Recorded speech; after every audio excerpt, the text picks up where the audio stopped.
지난날 아주 행복했던 한 시간이 있었는데, 제 초등학교 1학년 가을 운동회 때였습니다. 6명을 한 조로 60m를 달려 1, 2, 3등에게 상을 주었습니다. 1등 노트 3권, 2등 2권, 3등 1권. 그때는 연필과 노트가 다 상이었으니까요. 그런데 60m 경주에서 30m는 자기 힘으로 뛰어갔다가 30m 지점에 카드가 있습니다. 그 카드에 아버지, 어머니, 누나, 형, 오빠, 하여튼 그런 카드가 저기 있습니다. 막 삼촌도 있고 작은 아버지도 있고 많이 써놨습니다. 그래서 달리는 학생이 거기 가서 누가 내 손을 잡고 30m 남은 거리를 뛸 것인가를 판단해가지고, 근데 이제 서로 아버지, 서로 삼촌이 많으면 먼저 간 사람이 이걸 죽는단 말이에요. 근데 저는 30m까지 달려갈 때 제가 3등으로 갔어요. 그런데 거기 삼촌은 없었는지 삼촌짜리가 하나 있어. 얼른 줘가지고 삼촌! 그러니까 우리 삼촌은 키가 1m 90, 엄청 몸집이 크니다 야구 선수.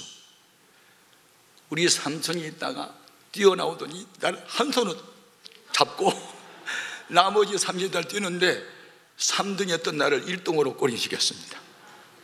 내가 1등이었습니다. 내가 한 게 아닙니다. 삼촌이 나 붙잡고 뛴 바람에 내가 1등 한 겁니다. 뛰기는 삼촌이 뛰고 상은 내가 받았습니다. 훗날 내가 이수를 믿고 보니까, 야, 인생은 이렇게 경주자인데 나는 지금까지 어디까지 뛰었으며 남은 생에는 누구와 함께 뛰어야 하는가, 이걸 내가 생각하게 됐습니다. 그리고 성경에서 하나님과 동행하는 사람들 이야기를 읽게 됩니다. 야, 우리 삼촌보다 더 힘이 센 하나님이 내 손 붙들고 동행해 주시면 내 생에는 정말 복되겠다. 할렐루야. 이런 생각을 하면서 그때부터 소원이 하나님과 동행하는 삶을 늘 사모하고, 동행하는 삶의 방법은 뭐냐를 연구도 해보고, 또 그렇게 깨달으면 그렇게 살아보려고 또 힘도 쓰고 그렇게 이제 살아오게 된 것이죠. 우리 인생살이도 마찬가지예요. 신앙생활은 뭐냐?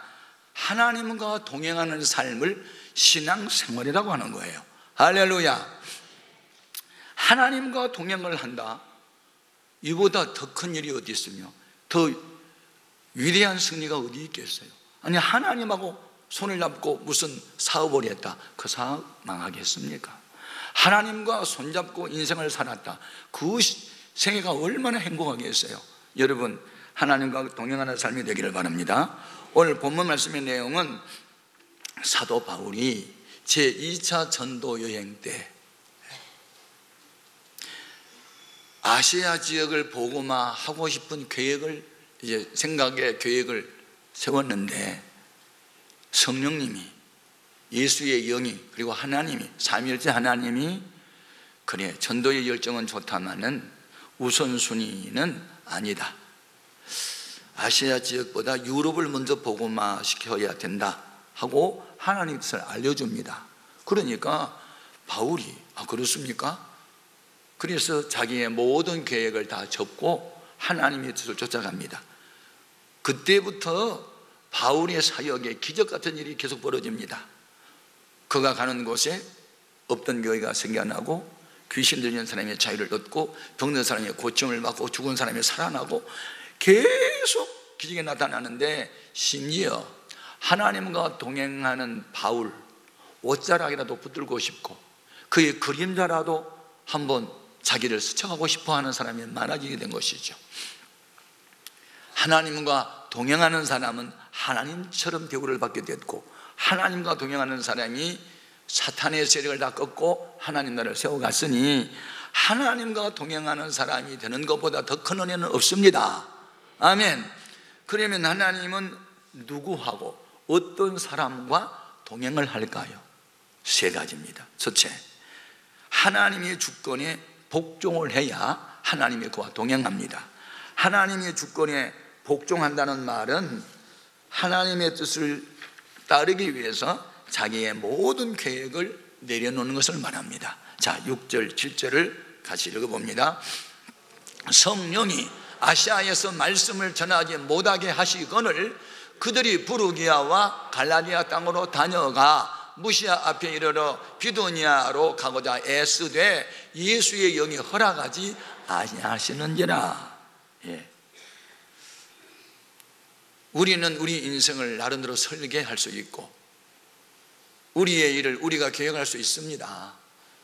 그런데 성령님께서, 아니 예수의 영이, 아니 하나님이 그건 아니고 이거다 이렇게 말씀을 하면 대부분의 사람은 아닙니다, 나는 이렇게 하겠습니다 하고 주권을 자기가 행사하고 주님은 뒤에서 도와나 주세요 이렇게 신앙사는 사람이 있고, 또 하나는 그렇습니까? 내 생각보다는 하나님의 생각이 높으시니까 그러면 내 생각 접고 주님 생각 따를게요 이렇게 순종을 위한 자기를 포기하는 사람이 있습니다. 이런 사람을 가리켜 모든 주권을 하나님께 돌려드리고 자기는 종의 입장에 있어서 따라갈 때 비로소 하나님은 그들과 동행하는 줄로 믿습니다. 이 세상에서 가장 어려운 일 중에 하나가 자기를 부인하는 겁니다. 자기를 내려놓는 것입니다. 그건 자존심하고 상관없는 거죠. 자존심을 세우기 위해서는 내 주장이 관철되어야만 돼 이렇게 대부분 살아갑니다. 그래서 자기 뜻에 안 맞으면 다 기분 나빠하고 속 상하고 관계가 또 이렇게 불화로 치달아 가기도 하고, 그래서 사람의 삶이 이제 복잡해지는 것이죠. 그런데 우리는 인간과의 무슨 의견은 서로 충돌될 수 있지만 하나님의 말씀이 떨어지는데 그 말씀과 충돌을 해서는 하나님을 이제 대적자가 되고 하나님을 거역하는 사람이 되니까 우리는 하나님의 말씀이 일단 떨어지면 거기에 순복해야 될 줄 믿습니다. 그날부터 그 시부터 하나님은 그의 손 꼭 붙들고 동행해 주십니다. 성령님이 우리 마음에 오시면요, 그 성령님이 우리 주인 되기를 원하세요. 그리고 성령님이 주인 되는 삶을 내가 살면 우리를 통해서 놀라운 일들이 일어납니다. 우리 예수님께서 죄인, 눌린 자, 병든 자, 악령에 사로잡힌 자를 자유케 하는 그 역사는 성령님이 주님을 들었었기 때문에 그렇게 한다는 말씀이 있어요. 자, 누가복음 4장 18절 19절 같이 읽어봅니다. 주의 성령이 내게 임하셨으니 이는 가난한 자에게 복음을 전하게 하시려고 내게 기름을 부으시고 나를 보내사 포로된 자에게 자유를, 눈먼 자에게 다시 보게 함을 전파하며 눌린 자를 자유케 하고 주의 은혜의 해를 전파하게 하려 하심이라 하였더라. 주님이 하신 말씀이에요. 주님이 친히 주의 성령이, 아버지가 보낸 성령이 나와 함께 하심에 이런 일을 내가 할 수 있다는 것입니다. 주님이 그렇게 말씀하셨다면 우리 같은 사람이야 주의 성령이 임하지 않으면 우리 아무것도 할 수가 없습니다. 무슨 일인지 되게 하신 분은 성령이십니다. 특별히 전도의 주체는 성령님이시기 때문에 성령님과 동행하지 않고는 어떤 전도, 양육, 하나님의 일은 할 수가 없는 것이죠. 사도 바울의 위대함이 어디 있습니까? 사도 바울이 똑똑하기로 말하면 대단한 사람이에요. 그런 길리기아 다소라는 촌에서 당시에 예루살렘이라는 대도시에 유학을 왔는데 법대를 그는 졸업한 사람이에요. 그때 최고의 석학이었던 가말리엘이라는 최고의 교수 밑에서 수학한 사람이에요. 법을 많이 하는 사람, 라틴어, 아람어, 히브리어, 헬라어 3-4개 국어를 능통하게 하는 지성이에요. 그리고 그때 당시에 유대교 지도자들로부터 최고의 유망주로 손꼽혔던 사람이에요. 그래도 주님을 만나고 난 이후에 자기의 모든 이력서를 접고 주님의 말씀하면 따랐어요. 그래서 하나님과 그와 동행한 줄로 믿습니다. 그가 바울이라는 이름 이전에 사울이라는 이름을 가졌을 때 그는 유대교에 충실했던 청년이었죠. 그런데 기독교가 이렇게 드러나면서부터 유대교가 무너집니다. 유대 교도들이 다 개종을 합니다. 기독교로. 그러니까 이 유대교에 충실했던 사울이 화가 났습니다. 그리고 종교 지도자들로부터 이제 기독교인들을 체포 구금해도 좋다고 하는 소위 체포 영장 같은 것을 발부받아 가지고 그는 합법적으로 기독교인들을 박해했습니다. 그때 박해가 심해졌을 때 이 예루살렘 교회 7명의 안수 집사 중 하나 스데반 집사가 돌에 맞아 죽었을 때 그때 이 집사님을 돌로 치는데 앞장섰던 사람 중에 하나가 이 사울입니다. 예루살렘의 박해가 심해지자 우리는 신앙의 자유를 찾아서 살자. 그래서 요즘 이제 시리아가 있죠. 내란이 있는. 그때는 수리아 그랬습니다. 수리아. 지금 시리아인데 지금은 다머스커스인데 그때는 다메석. 그곳으로 이제 신앙의 자유를 찾아 피난 갔어요. 예루살렘의 교인들이 옛날 평양에 공산주의가 세워지고 하니까 기독교를 박해하니까 다 남하해서 서울 영락교회가 피난민들로부터 시작된 것처럼 안디옥 교회는 바로 피난민들로 시작된 것이죠. 1620년경 영국의 천주교 신자 메리라고 하는 이 여왕이 기독교인들을 너무 박해하니까 우리 신앙의 자유 찾아가자. 그래서 메이플라워라는 배를 타고 66일 동안 세상을 건너 미국에 간 것처럼 신앙의 자유를 찾아 이리저리 이제 흩어졌을 때, 그러니까 다메섹 지역으로 예루살렘에 있는 그리스도인들이 피난을 많이 갔다. 그러니까 거기까지 가서 사람들을 이제 체포 구금하기 위해서 가는 겁니다. 바로 그때 정오쯤 됐는데 햇빛보다 더 밝은 빛이 이 사울에게 비춰집니다. 그리고 공중에서 소리가 있습니다. 사울아 사울아 누구십니까? 나는 네가 핍박하는 예수다. 이 한 말씀을 듣고 그만 이 사울은 까무라칩니다. 아니, 예수라는 사람은 십자가에 못 박혀 죽었고 그의 제자들이 밤에 시체를 도둑질해 가지고 숨겨놓고는 예수가 부활했다고 거짓말했다는 말을 들었는데 그 예수가 살아서 내 앞에 나타나?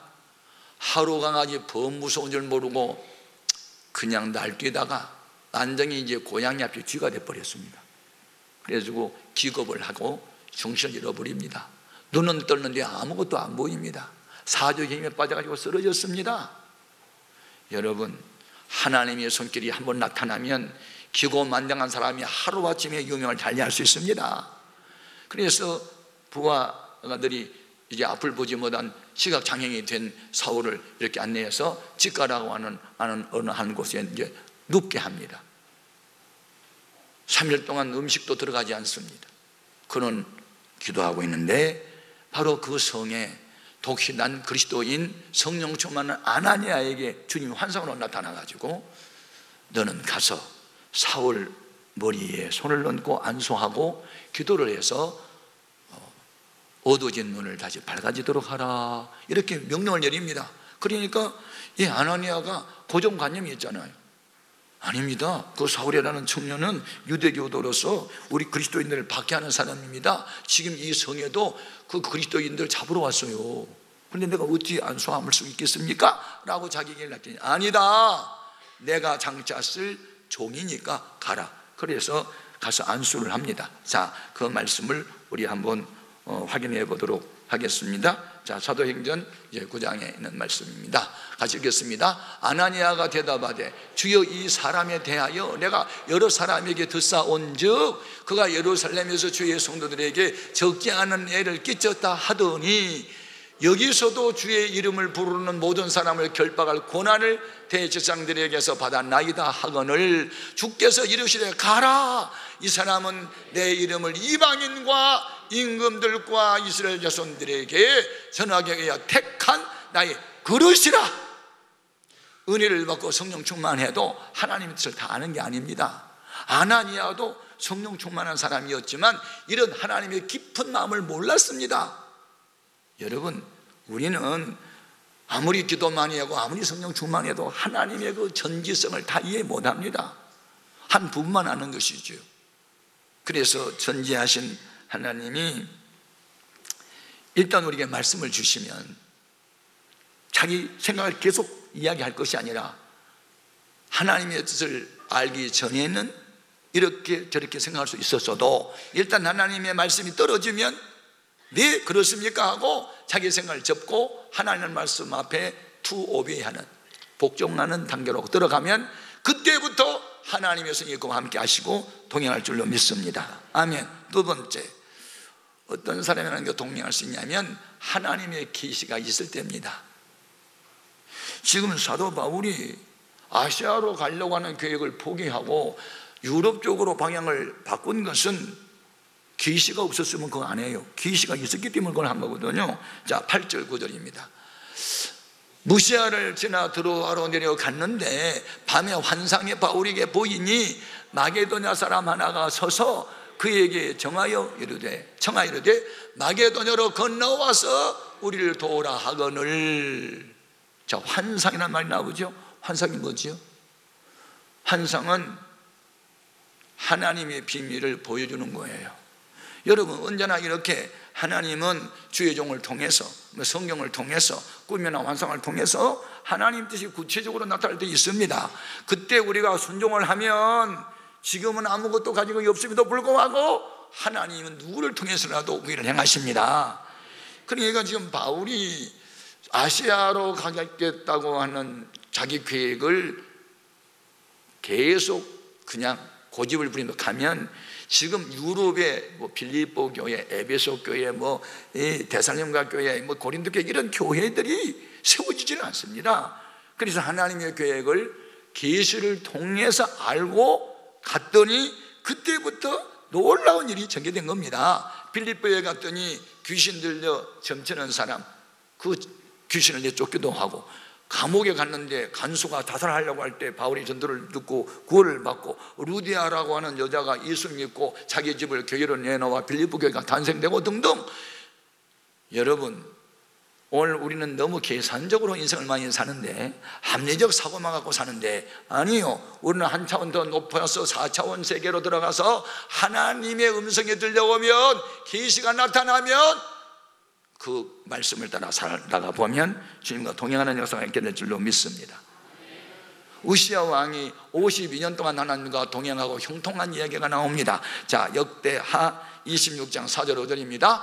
우시야가 그의 아버지 아마샤의 모든 행위대로 여호와 보시기에 정직하게 행하며 하나님의 묵시를 밝히 하는 스가랴가 사는 날에 하나님을 찾았고, 그가 여호와를 찾을 동안에는 하나님이 형통하게 하셨더라.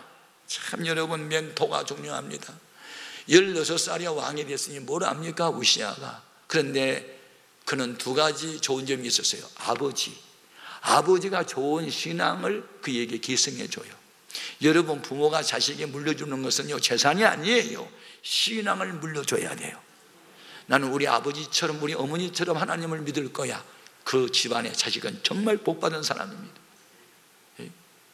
아버지로부터 좋은 신앙을 물려받았다. 또 하나는 스가랴는 선지자가 영적으로 아주 맑고 밝은 사람입니다. 하나님의 비밀을 밝히 아는 선지자가 그의 멘토, 부모처럼 지도해 주는 사람이 됐어요. 그래서 스가랴라는 선지자가 하는 말이 곧 하나님의 말씀으로 받아들여 가지고 순종을 했더니 52년 동안 승승장구했다, 그 말입니다. 여러분, 아무나 하나님이 동행하는 게 아닙니다. 계시를 받고 하나님의 뜻이 알려지면 자기의 모든 걸 내려놓고 따라가다 보면 동행하게 될 줄로 믿습니다.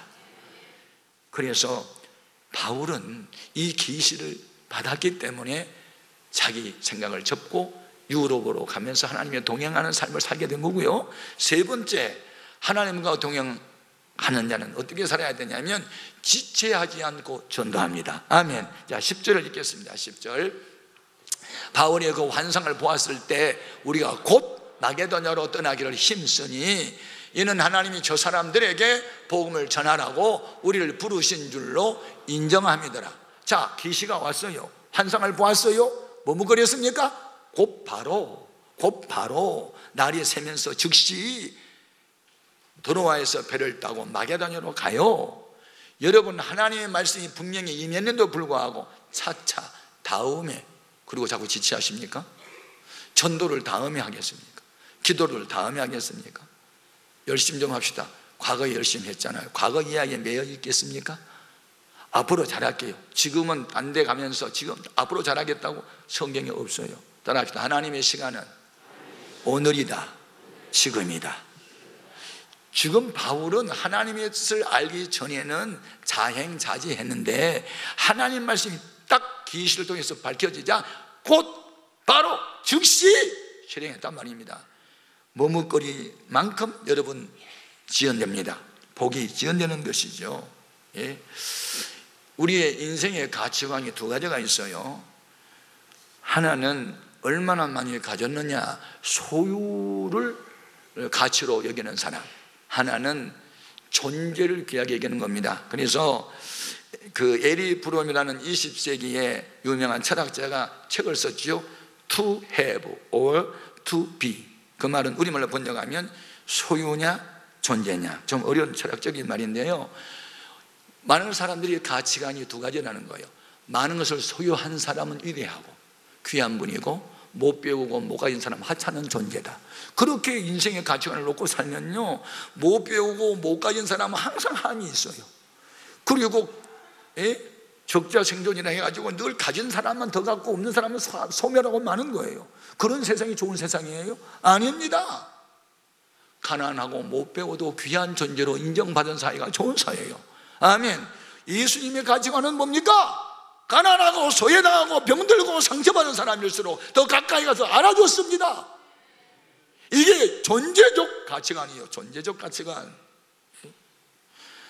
나는 만약에 소유적 개념으로 하나님 날 대했으면요, 내 예수 믿기 그때 나는 세상에서 아무 소망이 없었어요. 가난했어요, 병들었어요, 가정이 불화가 많았어요. 소망 없어요.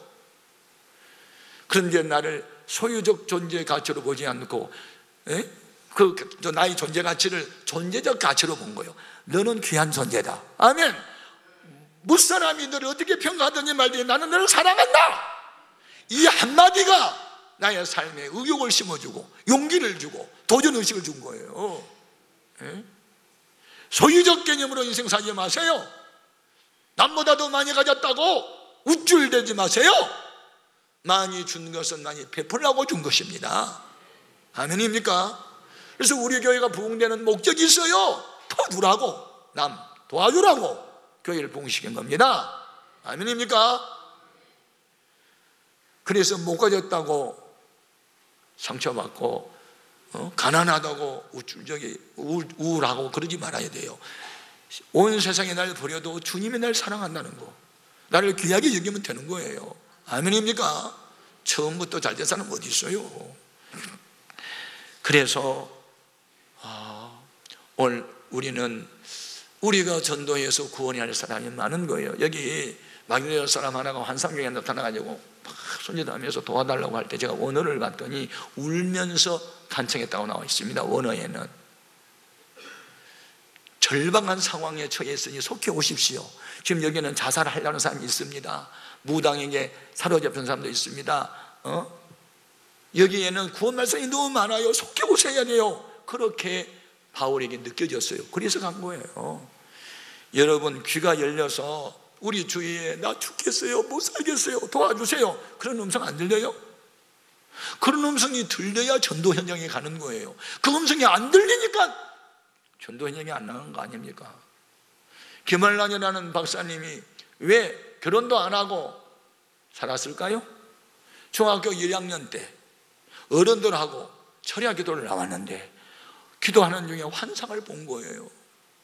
수많은 여인들이 사람 살려줘요, 너무 힘들어요, 죽겠어요, 그런 음성이 들리는 거예요. 환상 중에. 그때 다시 주님이 나타나가지고 환란아, 여인들이 울부짖는 소리가 들리느냐? 들립니다. 왜 들려준 줄 알아? 왜 나한테 이걸 보여주고 들려줍니까? 너는 이 조선의 이 한국의 여인들을 위해서 네가 살아라. 그래서 그가 열심히 공부해서 2대 총장이 되고 여성 지도자 양성의 생명을 던지고 생애를 살았던 거예요.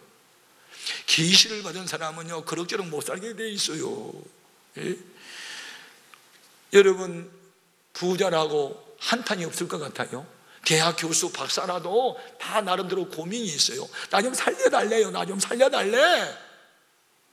부르짖으면서 도와달래요. 은과 금으로 도울 수 없는 거, 영혼을 구원하는 유일한 도움, 십자가의 피 묻은 복음밖에 없는 거예요. 그래서 바울이 그 복음을 들고 달려간 거 아닙니까? 전도를 해야 그리스도인이고, 전도하지 않은 사람은 그리스도인이 아니에요. 그리스도인이란 그리스도교에 속한 자, 그리스도를 닮은 자 아닙니까? 정확한 뜻은 명분상 그리스도는 너무 많습니다. 근데 예수 닮아 전도하고 기도하고 섬기는 사람은 많지 않습니다. 그러나 많지 않은 그 소수의 사람들이 아직도 있기 때문에 세상에 소망이 있고 구원받아야 할 사람이 많이 있는 것입니다. 오늘 우리는 올 가을을 전도 풍성한 열매 맺도록 기도하고, 그리고 이 일을 위해서 현장으로 달려가고, 그래서 아름다운 열매를 많이 맺음으로 무슨 기도를 놔둬도 하나님이 응답해 주고 하나님이 동행해 주는 이런 승리가 있기를 주님의 이름으로 축복합니다. 기도하겠습니다.